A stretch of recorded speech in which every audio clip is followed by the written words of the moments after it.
काजल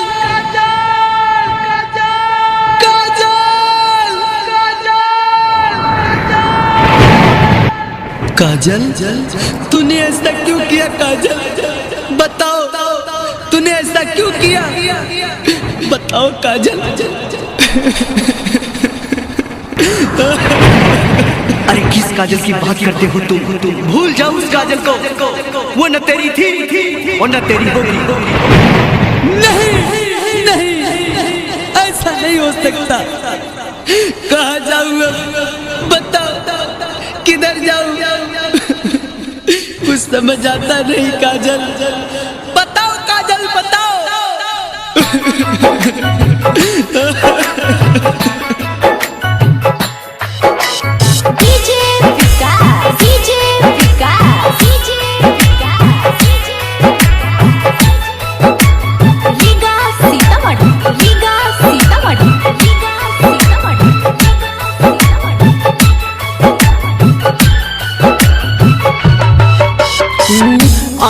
जान दिलावा में दीप जला के प्यार के हमरा के राह बता के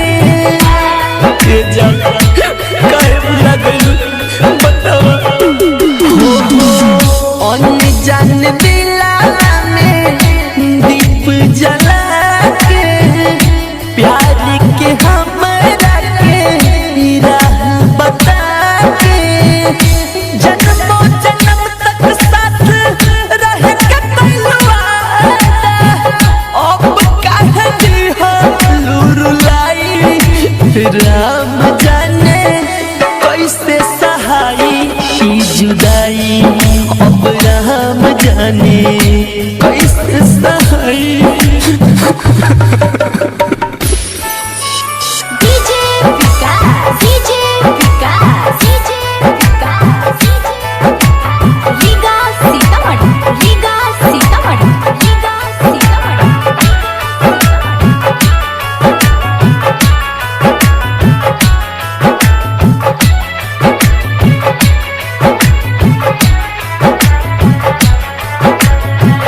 पीपरा के छैया रानी तोहसे बिस्कुट कैसे के भोर पराई हो। तोहरा बिना जिंदगी लागे सुना सुना, कैसे के जख्म भराई। बतावा छोड़ के चल गई। पीपरा के छैया रानी तोहसे बिस्कुट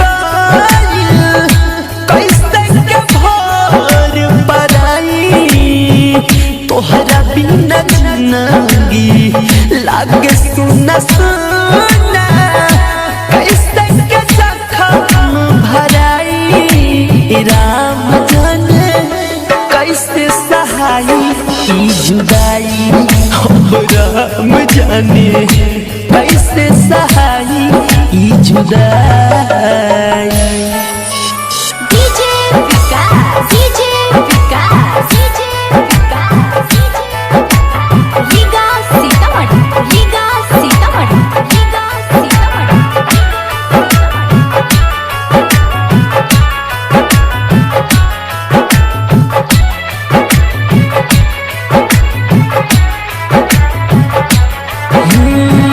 अशोकानंद के रानी अपन बना के राजू के गइलू भुलाई। जा तोर गई हो कामना कसूरवा के दिहलू तो साजा, दिलवा पे छुरी चलाई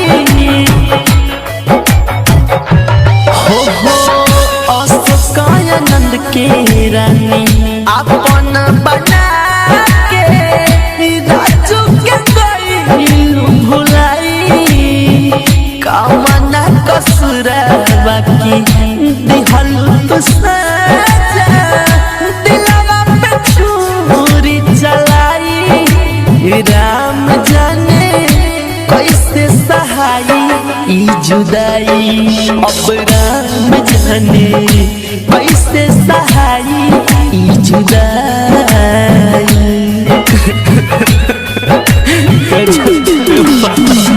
अनजान दिलावा में दीप जला के प्यार के हमारा के राह बता के जन्मों जन्म तक साथ रह के तब कहे जी हो लुरुलाई राम जाने कैसे सहाई ई जुदाई अब राम जाने।